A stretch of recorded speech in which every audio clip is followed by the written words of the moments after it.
Friends, fans, and fine folk, grab your drinks and snacks and come on down to this episode of Twitch Tales Behind the Screen.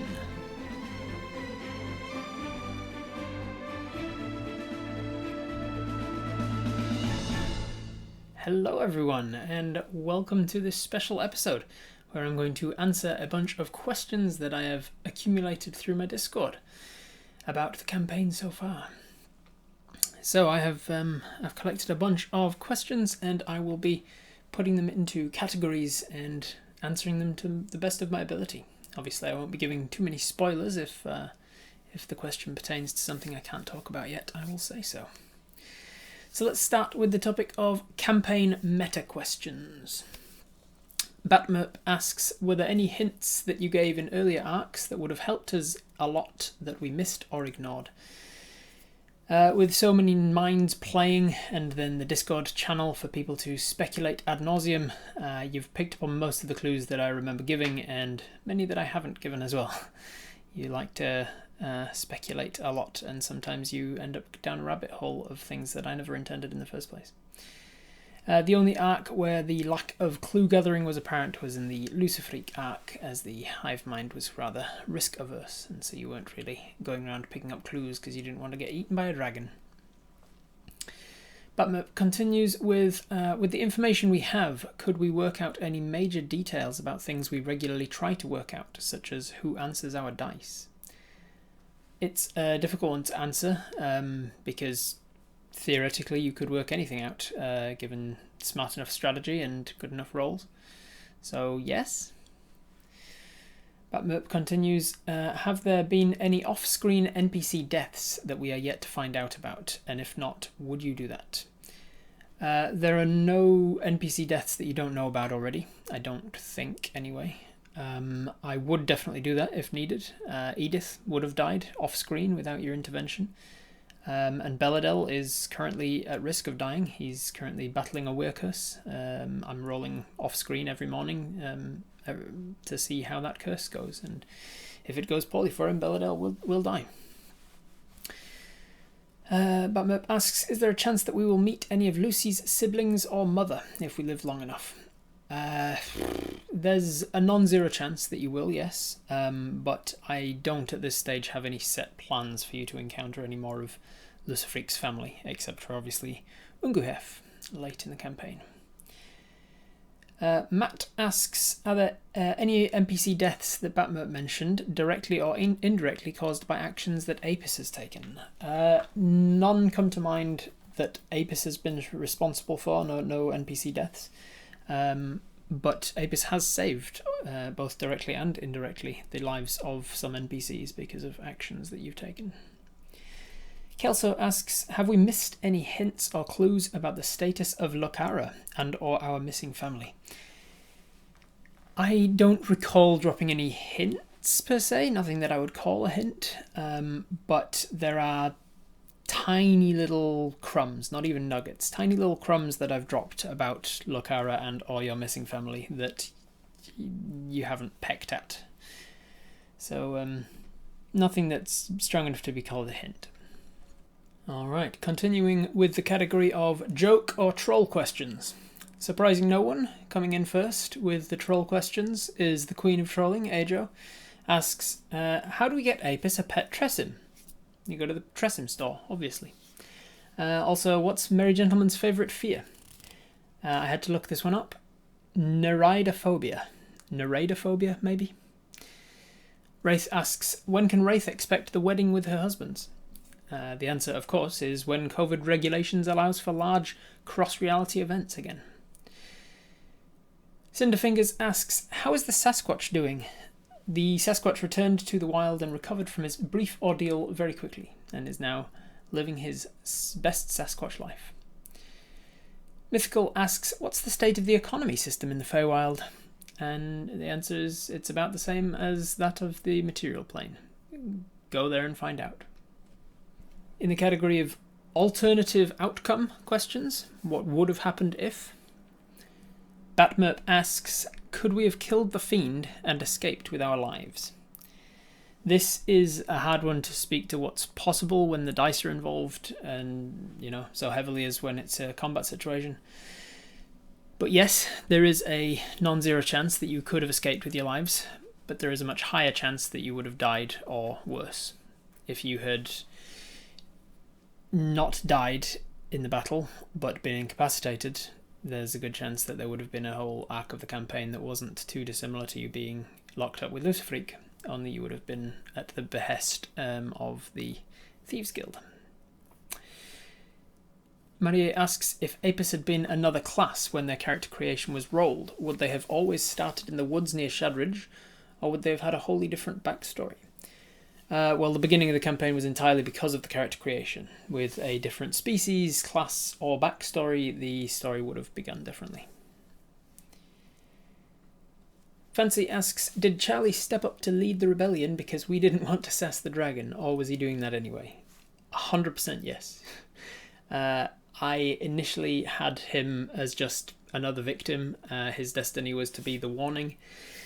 I had intended to have you see him getting caught, either being stroppy and sassy, or maybe he was trying to escape. One way or another, Apis was going to see Charlie get hunted, just as a warning, just so that Apis could learn the stakes of what was going on.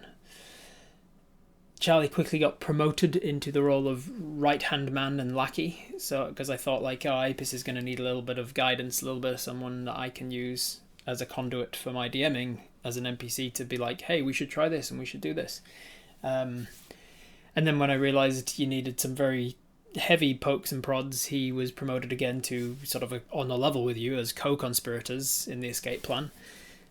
And then finally enough time had passed in-game that I felt that he would have amassed enough knowledge to just take the lead of the escape plan in the first place and put the plan into action with or without you. Fancy asks, what were some of the other interesting branches or options in the Dragon Arc that we didn't see?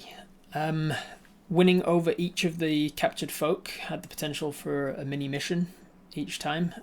Each of the other captors had a secret. They all had an outlook on life. They all had something that they could contribute to an escape plan. So if you went round sort of individually and won them over to your cause and got them to see you in the right light, I was keeping a track of what each of the members of the captive situation thought about Apis. So that had a whole potential there. You didn't even meet some of them. There was a woman who was a pregnant forager. Her outlook on situations was that she was terrified of you coming in and replacing her as a better forager. And she was also terrified of what would happen when a baby was born. So there was a whole thing there that you never explored. Then, of course, if you hadn't been captured in the first place, there was the whole thing with the Royal Cross coming in from the king.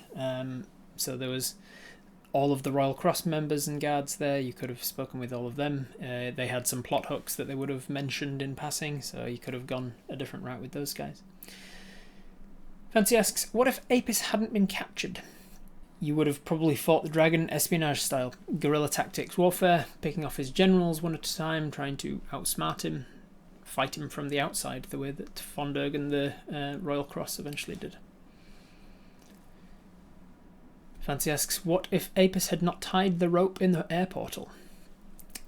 You would have fallen for several hours in infinite air.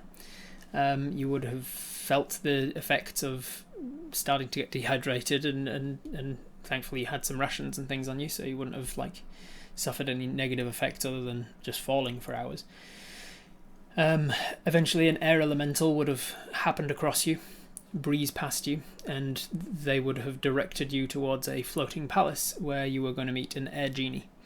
There was a whole thing that could have happened there. And then if and when you ever made it back to the material plane from there, there would have been dire consequences for you having been missing for days, because several hours in the airplane would have been several days in the material, potentially.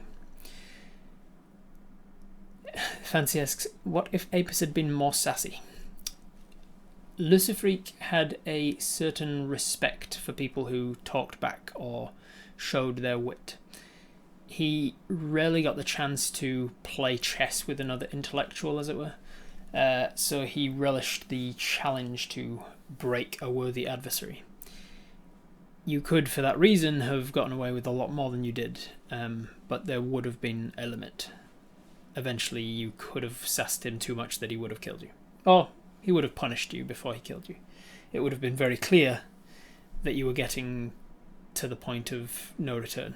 There would have been punishments and warnings and injuries and such before it got to the point where he just outright killed you, because a dead prize is nothing to him. Would Apis have died if the dragon had taken their hand? Fancy asks. No, absolutely not. You would have taken a bunch of damage, and then you would have probably taken a bit more bleed damage over the next few minutes. Like every couple of minutes I would have rolled a d4 of extra damage or something as you sort of wind your way back towards Fondurg. Maybe you would have passed out, eventually hitting 0 but not dying. You would have just sort of passed out. I would have rolled to see how quickly you wake up again. Eventually you would have made it back to Fondurg. The druids would have healed your stump, and then you would have had the beginning of an arc of finding someone who can cast Regenerate on you to grow you a new hand, or find a tinkerer who can make you a cool prosthetic or something. Or give up your longbow and take up a crossbow or something. And Fancy asks, did you expect the chat to be more sassy? Yes, I did, very much so.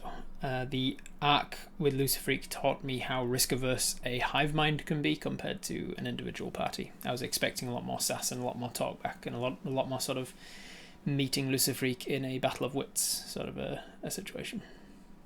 Alright, the next category is DM questions. Questions about DMing.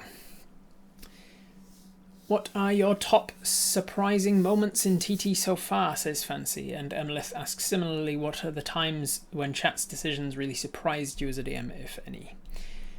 The potion of comprehension on the rancid meat in order to talk to Sassy the Sasquatch, absolutely brilliant. She came out of nowhere, I didn't expect it, and really surprised me. Quickly followed by the chat deciding 2/3 majority to climb into a Sasquatch pit to feed a trapped and scared wild animal. And then also yeeting themselves into an unknown portal tied to a single rope. That also surprised me. Wraith asks, has Apis reached a point you were expecting so far, or are we behind or ahead of where you would have expected the rough outline to be? If you'd asked me when we started what level I expected us to be after about 68 episodes or so, I would have thought we would have been further ahead than this, but not by much. I would have guessed that after 68 episodes we'd probably be somewhere in the 8 to 10 range, rather than coming up on 7. But I've enjoyed it. I've enjoyed the pace that we're going at. Wraith asks, do you have a favourite NPC you're really looking forward to or hoping Apis meets? I'm, of course, very fond of the Merry Gentlemen, but aside from them, there is a baddie I'm very looking forward to you meeting, which could be rather soon, and a couple of potential allies too, which are much further down the line. Wraith asks, are there any times, and how often, that you've just wanted to facepalm at our stupidity or caution or actions? Other than anything pit related. Well, the Sasquatch. Oh, he said other than pit related. Okay. The caution displayed during the captivity got a bit tedious, but it was not on you. It was a learning experience for me. I learned that I made Lucifreak a little bit too intimidating for many of the more vocal synapses, and so Apis was influenced to not do anything to get eaten by them, which is fair.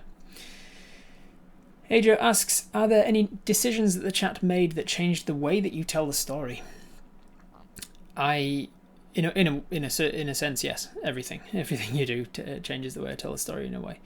I am still learning how to keep the story moving along at a decent pace when there's lots of decisions to be made. That's the hardest thing. Everything you do is a bit of data which I then draw on when prepping the next session. So, yes, most tangibly, the caution shown towards Lucifreak changed the way that I tell stories, because obviously that's a huge learning moment for me to realise how a hive mind acts a little differently to a single player. Creative Garden asks, how do you avoid having to retcon things when parties influence the world in a big way? So, for example, Party 1 destroying a building that Party 2 has gone to later on in the same timeline. The easiest way to do that is to keep them on the same timeline, but different islands. So have the parties going concurrently if you can. Easier said than done, especially if one party has better schedule for playing than the other ones or whatever. And it turns out that D&D parties don't do a great deal of exploring in the first few levels of a campaign. They don't travel all that much, especially if you give them enough plot hooks where they start out. So if you stick one of them on this part of the island and another one in a completely different part of the island, you've got several levels before you have to worry about them crossing over. And if they do cross over and one of them is in the other one's past, and then they do something non-canonical, there's a lot of things that I must have screwed up in order to let them get to that stage in the first place. I have a lot of power to manipulate things and to choose to ask for calls and checks for things and put things behind barriers of rolls and stuff. That if I've screwed up so much that they've blown up a building that somebody else has gone to, then magic always exists. So they magicked the building back again in the couple of days between when you went and when they went. Yeah. I've never had to deal with that so far. Mythical asks, what has been your favourite creature or monster to throw at Apis so far? The Displacer Beast was a lot of fun to scale with because of the one-on-one battle with something that you knew to be quite a ferocious creature. The Bandits were a really good dynamic because I got to give you clues that a non-violent, compassionate ending could be possible to this otherwise violent threat towards you. I got to show you, like, this bandit seemed reluctant to shoot you and things, and gave you clues as to, oh, maybe this isn't just a slog of hit points until one of us goes down. There's something else going on under this.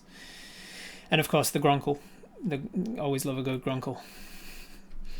Matt asks, how have you had to change your DMing style to fit in with the Twitch Tales format? Have you had to adjust even more than a typical solo campaign, which is, again, typically different from a multiplayer campaign?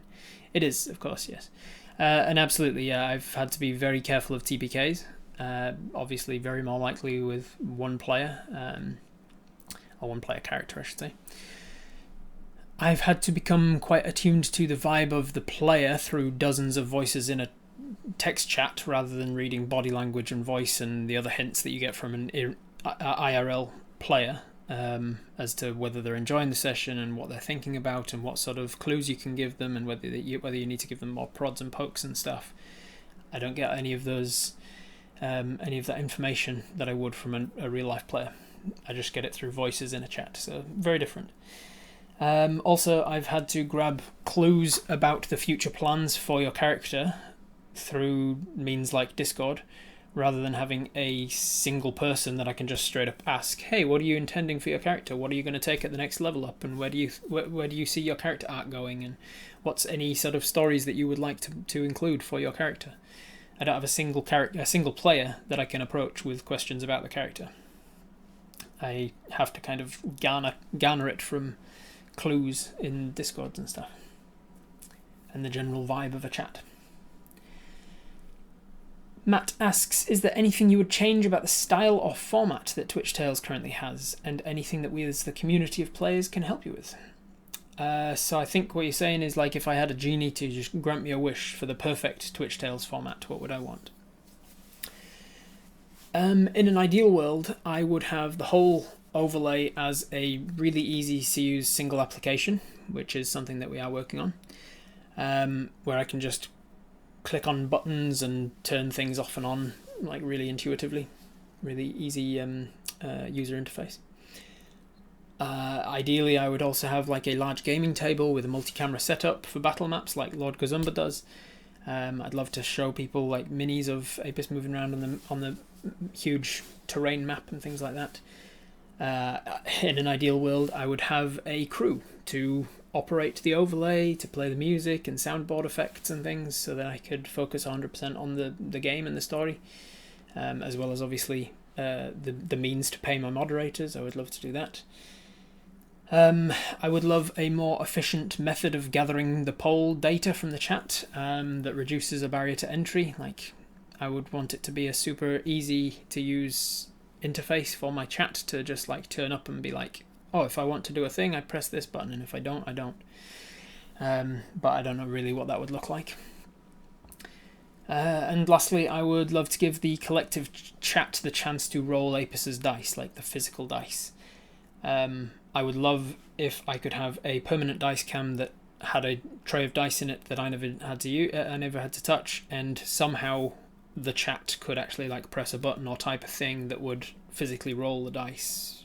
Because obviously you can do a similar thing with just the chatbot, like !D20 and it rolls a 20, but it's not the same to see the words, you rolled a 14, and to actually roll a dice and see a 14. There's something more visceral and fun about actually seeing a dice rolling and seeing that 20 rock and then, 20! And I would love to have the ability to somehow make chat actually physically roll my dice somehow. Maybe there's a virtual reality thing that we could do at some point. I don't know. I don't know what it would look like. But hey, we're talking about hypotheticals with a genie able to grant wishes. So that's, I guess, what the ideal format for me would look like. Tiliogundis asks, how do you rule alignments? Why did Apus change from neutral to chaotic? Does alignment have any influence on the story? So obviously good and evil is easy. If you do good things, you're good, and if you do evil things, you're evil. But law and chaos is the one that trips people up and starts arguments in comment sections and such. For me, law and chaos is about how much you stick to your own laws that you've set for yourself.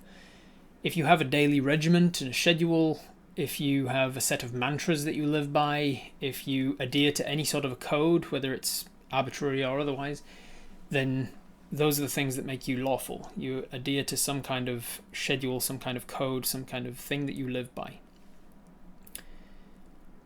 But if you're spontaneous and you're whimsical and you're unpredictable as a person, if you live an unscheduled life and there's no one time that somebody could look at and go like, oh, it's 6 o'clock on a Monday, therefore this person will be doing this thing. Like if you don't attend classes, if you don't do something that is scheduled and routine, if your whole life is kind of all over the place, then that's chaos. That's chaotic. Why did Apus change? Well, Apus is hard to predict. Apus often acts against character, doing things that surprises me. By nature of them being controlled by over 100 synapses, each of which can change week to week, you are, by my definition of the word, chaotic. But you are also striving to do good, wholesome, selfless deeds, so you're chaotic good. As for influence in the story, alignment does have some effect, but very little. Almost entirely, alignment has effect on outer plane things. Wherever you're entirely within the inner planes, wherever you're not getting focus on going across the barrier to the outer planes, then alignment's not really going to play into it all that much. When Apus dies, they will likely go to the chaotic good planes because they lived a chaotic good life.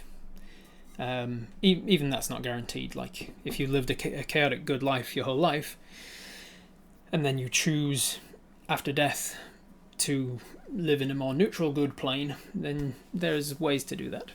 But yeah, alignment only really comes into it with the outer planes where it is a tangible thing. Tiliogundis asks, your massive damage rules, would they apply if we were hit in one round but the damage got only massive because it's added up from several different opponents? No, in a word. The massive damage rules that I use comes into play when you receive damage from a single source that deals more than half of your hit point maximum all at once.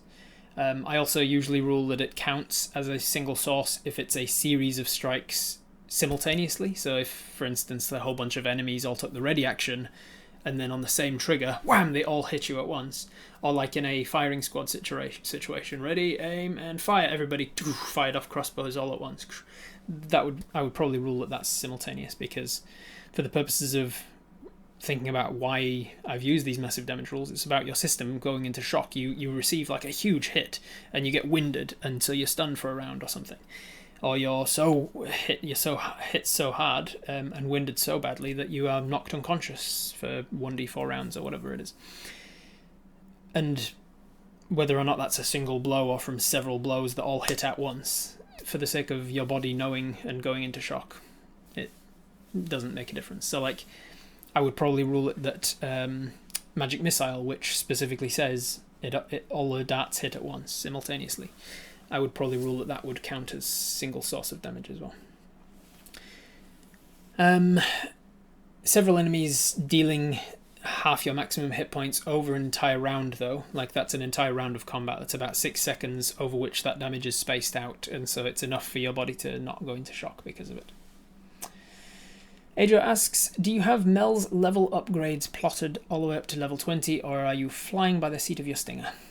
Little column A, little column B. I do have an outline for her, based loosely on a mixture of the giant wasp stat block, the companion section of Xanathar's guide, and then my own tweaks and things that I've added.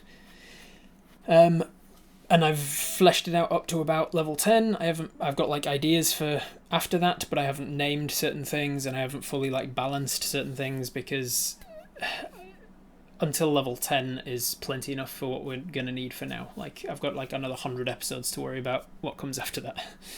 Who knows if you're going to survive past level 10, and I don't want to have to put in a whole bunch of work that becomes pointless. Alright, this section is called World Building Questions. We're going to start with Fancy. Who is the Merry Gentleman, and what does Apis know about the Feywild and the creatures in it? What lore is common knowledge in this part of the world? Well, the Merry Gentleman, aka Diggin, aka Kurupira, aka the Fairy King, aka the Prince in Green, aka the Smiling Trees, aka so on and so on and so on and so on and so on, depending on who you ask and what sort of interaction that they've had with him, is an Archfey.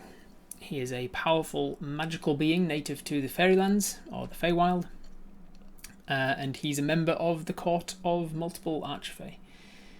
Apis knows a great deal about the Feywild and the creatures there. I'm not going to list everything right now. If you want to know things about specifics of what Apis would know about the Feywild, you can ask me during a Twitch Tales, and I will either tell you, yes, you know about this, or I'll ask you for some kind of a roll to see whether you know about it. Apis has heard many second-hand stories from childhood about the Feywild and fairies. Their mother liked to read to Apis and had a particular fascination with fairies as well, so ended up teaching Apis lots about it. Many of it, though, being that it was stories, could be incorrect, oversimplified, or misleading, and so the best way to find out is to go there. Find out for yourself firsthand. What could go wrong? Wraith asks, are the people or person who helped Jack Creed make Mel what she is now important to the story? And if not, can you tell us about them? Were they Fey? Were they normal magic-y?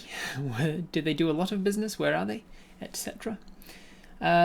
I'm sorry to say that they're not yet important to the story. Mel exists as a bit of an anomaly to usual bees, just out of necessity for me to create a companion for Apis back in episode 1. I either didn't give much thought to it at the time, or I did and then didn't write it down.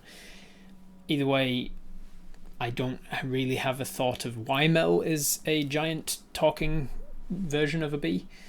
I could and probably will happily come up with something in retrospect when it becomes important to the story, but for now, Mel just is Mel. I do think, like, intuitively and instinctively, with her speaking Sylvan and her being a little bit magical, I do think that she is in some way tied to the Feywild, or perhaps the people that made her who she is were Fey creatures, or maybe they were, maybe it was a clan of druids or something. I'm not sure. I'll come up with something if and when it becomes necessary for the story.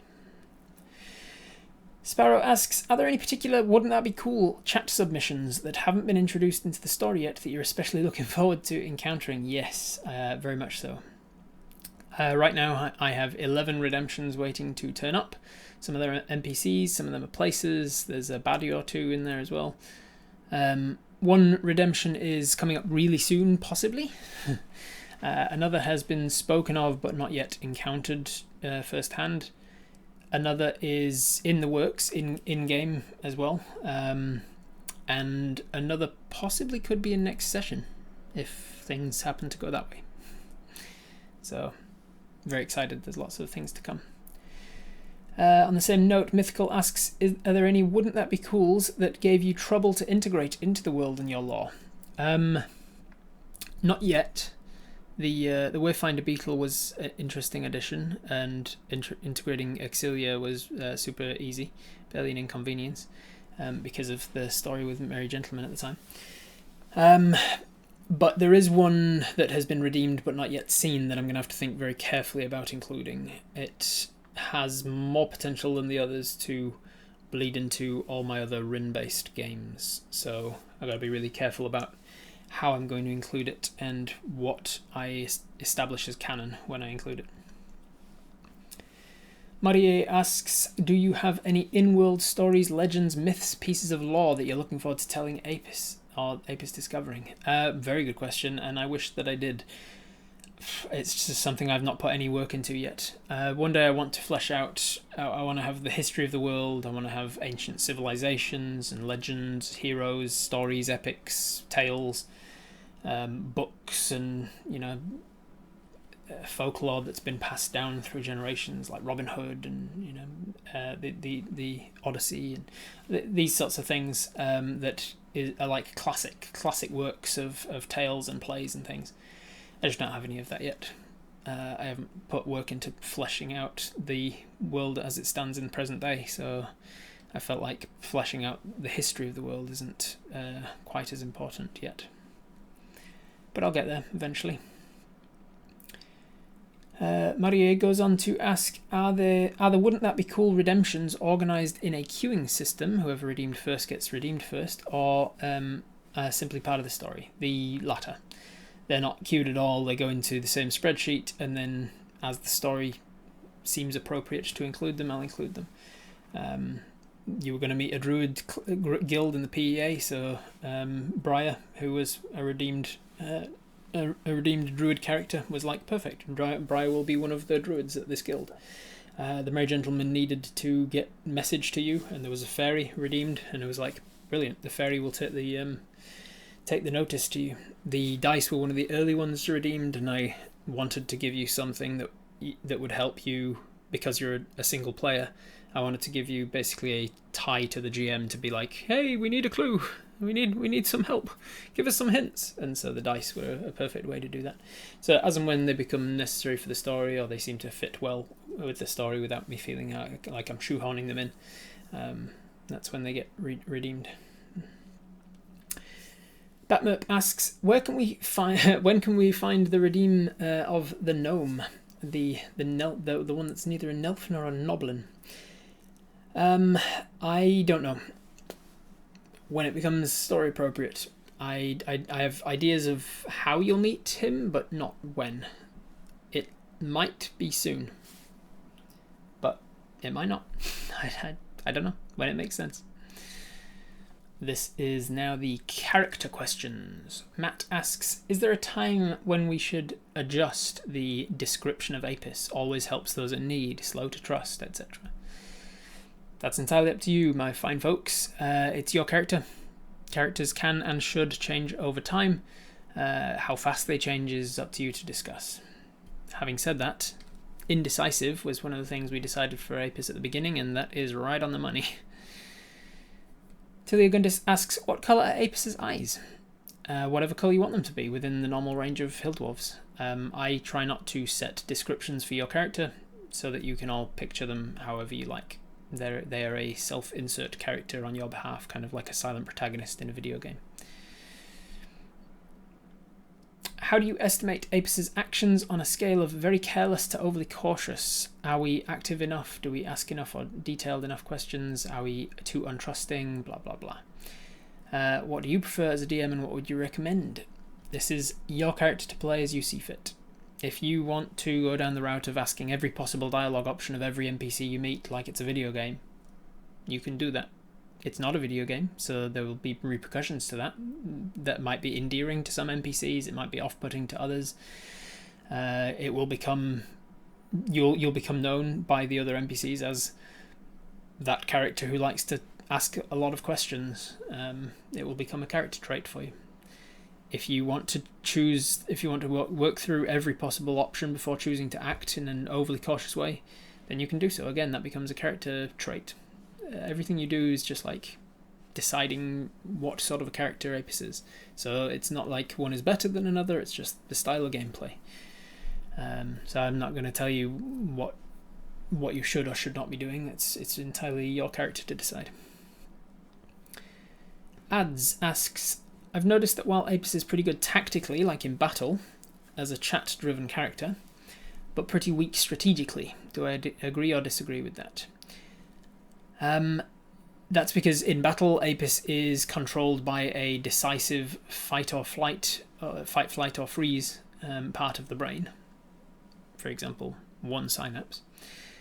Whereas outside of combat, Apis has time to ruminate on every possible thought and is subsequently left torn in multiple directions. So yes, I would agree. But I don't think that it's something that we can fix, and I don't necessarily think of it as something that needs to be fixed. It is just a part of your character that in the moment of a battle, Apis can make decisions very quickly and snap without having to think about it, but outside of a battle, you take time to think things through. This section is called Tech Questions. Tiliagundis asks, if the chat likes an idea, it sometimes gets repeated several times before it catches your attention. Is there some technical way to upvote such an idea so it gets more visible?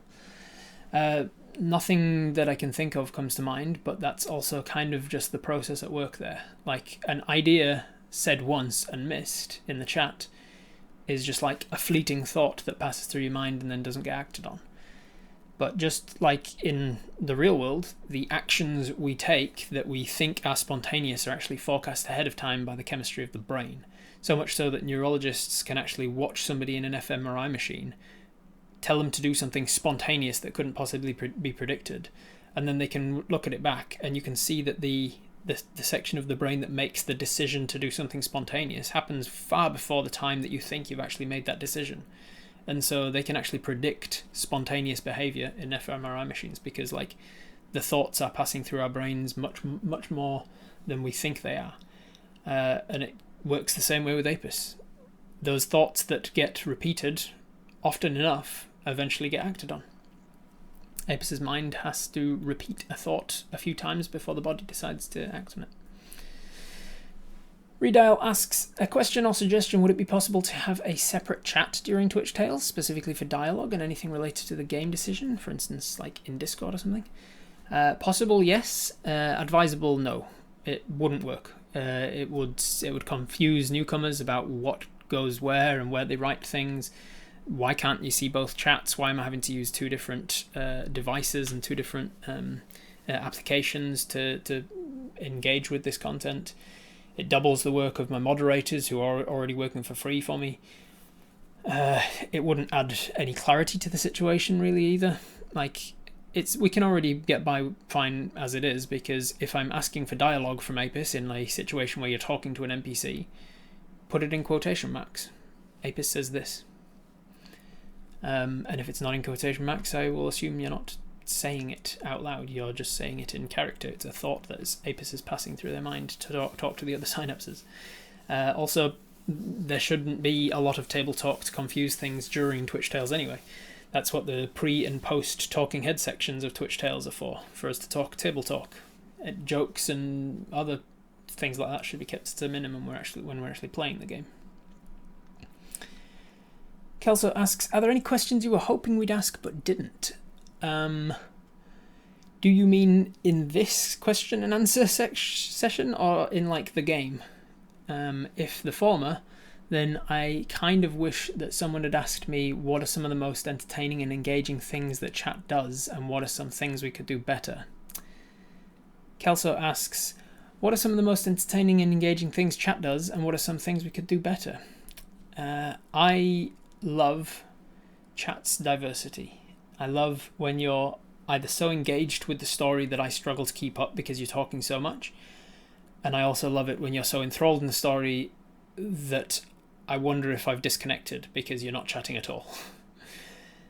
I love when you're unanimously for something or against something, and like there's 1,000 yeses come by when I ask a question, and not a single no. Everybody's like, yep, let's do that thing. Yep. Apis is in one track mind. And then there's other times when you are entirely 50-50, and it comes down to literally a roll of a dice or a toss of a coin to decide what to do, because either you're so split on it or because you're trolls. It's like no other game that I've ever played, so it keeps me on my toes, and I enjoy chat's unpredictability sometimes. As for what you can do better, promote it. You can promote Twitch Tales. We want more people to get it, more people to see it. The more people that engage with it, the more I can support myself financially, the more that I can keep making more D&D content for you guys, the more that I can keep doing this as a career. So share a link to it, like it, comment, engage with it on the YouTube so that the algorithm's like, hey, these videos are gaining traction. Engage with it in all of the different places that you can. Make clips on Twitch, share them, that sort of thing. Everything you can do there, it really helps. And then, obviously, when new people do find Twitch Tales and come to the show, when people pop into the chat being like, what's this? You can help them to fit in, help them to understand how it works. It's not just on the moderators to bring a newbie up to speed. You can say, oh, here's what's the situation so far. We're all collectively controlling the actions of this character. They're a non-binary hill dwarf ranger, and they are currently trapped in a maze that's made out of cheese. Here's the situation. You can help people out. The penultimate chapter here is called Spoilers. Ajo asks, have you set in stone what Apis discussed with the Merry Gentleman in the Halloween episode, or does it change as the story evolves? Again, little column A, little column B. I have a very strong understanding of how that initial meeting went, as well as any further meetings that you've had with him that you may have also forgotten. But the beauty of it not having been said on stream yet is that nothing's made canon yet. So if I need to handbrake turn on something, no one needs to know but me. Wraith asks, can we know anything more about Apis's mum and her interest in the Feywilds? Yes, you can. And you will. Creative Garden asks, do we have to travel to another plane to meet a styrmir? Or are the planes opening up and leaking creatures into this one? Styrmir are very rare on the material plane. They wouldn't have been rare on the material plane if you'd given them a reasonable charisma score, but when we were creating them and you guys decided to make them literal god-level charisma, I think they've got a 29 in charisma, haven't they? You, by doing so, have chosen to make them exceptionally rare as a direct product, because I'm not about to break my world having to explain why little stormy cuties are running around all over the town with deity-defying charm. So your best bet of finding them is to go to the plane where they live. But also, don't, because you'll die. It's a plane of storm, and it is an eternal storm, and it is the worst thunderstorm you can imagine, multiplied by 1,000,000. There's literally nothing but storm there. You will die. So that's where they live. As for the other part of your question about other creatures bleeding into the material plane, you will soon find out. Apis, Creative Garden asks, if Apis wandered off this island and into the greater world, into an area where your other games are taking place, would you, for simplicity's sake, prevent them from meeting each other or influencing each other?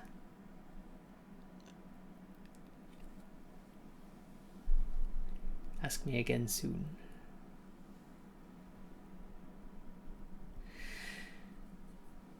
Batmerp asks, what else do we need to learn about the Hunter's Mark boon? I'll tell you when you learn it. Are there any assumptions chat has made and run with that are actually wrong that would majorly affect our decisions? Yes, I can think of a couple of minor assumptions that have affected Apis's decisions that were based on false information, but nothing that I care to correct yet. Sparrow Flyaway, is there any way of recovering those lost memories of Apis's first trip to the Feywild, preferably without any tricky Fey involvement in the recovery to manipulate what Apis remembers? Yes. Mythical asks, is there an area of Rin or the plains that you are particularly excited for Apis to explore?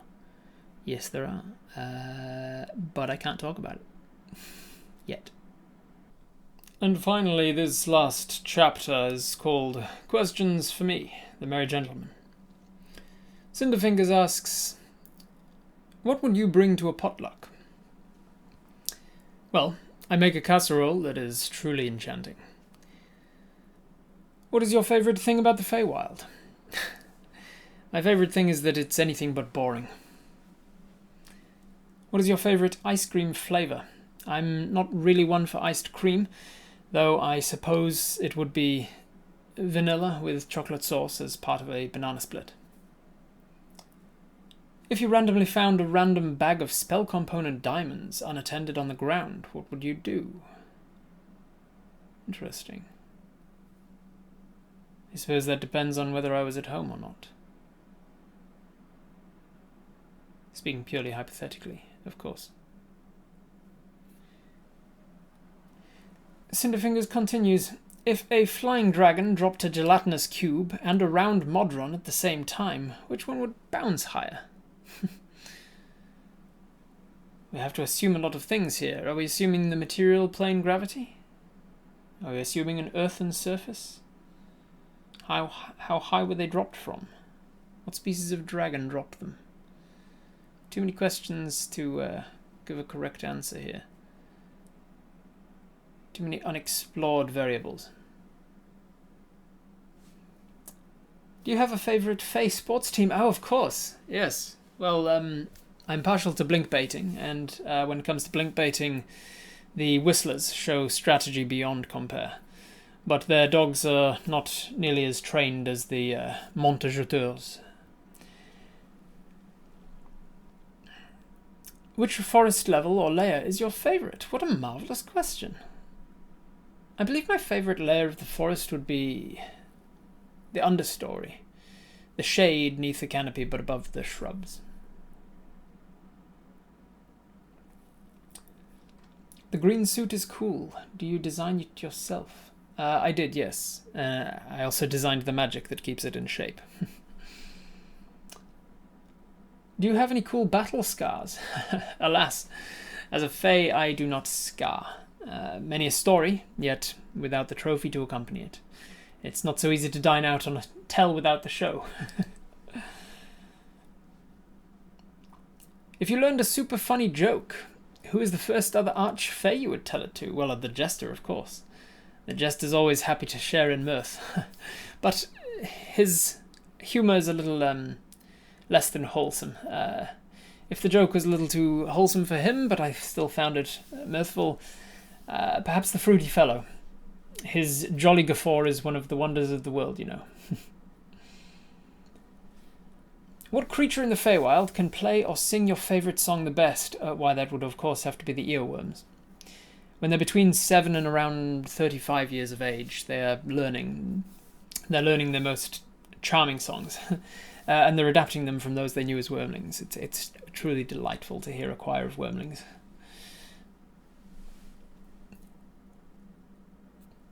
How big was the biggest mushroom you've ever seen? Seen? That would have to be the Mycan Palace, of course. The home of my dear companion, the great decomposer, the Sporian, the fun guy, the Mushroom Prince. Favourite wind-down activity? To need winding down, one needs to get wound up. Do you have any collections or cool tribute gifts? What one is your most recent addition?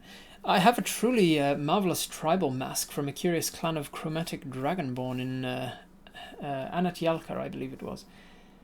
I believe they meant it for some sort of a god, but there was little chance of the gods seeing it the way that they were setting it out. Better for them to have a little hope by me taking it, them seeing that their tribute was taken by something, rather than break their hearts by letting it rot, of course. And now it belongs to me.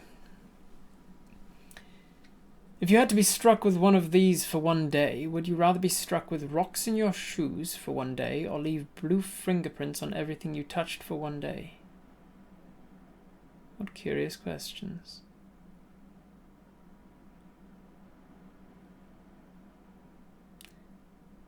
Speaking purely hypothetically, and engaging in the discourse with whimsical intention to marry that to the questioning, If given no alternative choices but the aforementioned, then one would have to choose the stones in one's footwear for 24 hours. How about you? Matt has a question for me.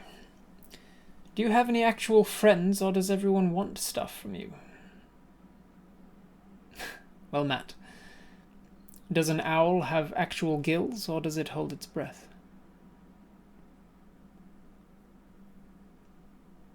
Faulty has a question as well. Does rest feel restful, or is your mind forever alive with tales and queries? There was enough time to rest in the before. Life is for the living. I look forward to seeing you. Won't you come soon? I've been waiting. And that's it. Thank you for submitting all the questions. I really appreciated it. It was a lot of fun to go through them. If you don't want to miss out on being involved in something like this in the future, don't forget that I have a Discord. It's very active. There's a lot of wonderful people in there, a lot of cool moderators. And there's lots of different channels for talking about specific things. If you only want to talk about Twitch Tales, you can just turn on the notifications for the Twitch Tales channel only and such like that. The link to my Discord is in the description, as is the link to all of my socials. So you should check me out on Instagram and Twitter and all other places, Twitch and things as well. Thank you for your patience without a Twitch Tales this week, and I look forward to continuing the story. Ta-ra for now. Oh hey, look at that, it's the end of the video. Don't forget to hit subscribe, see if you can get me to that next arbitrary milestone of 10,000 subscribers. That'd be pretty cool. Thank you!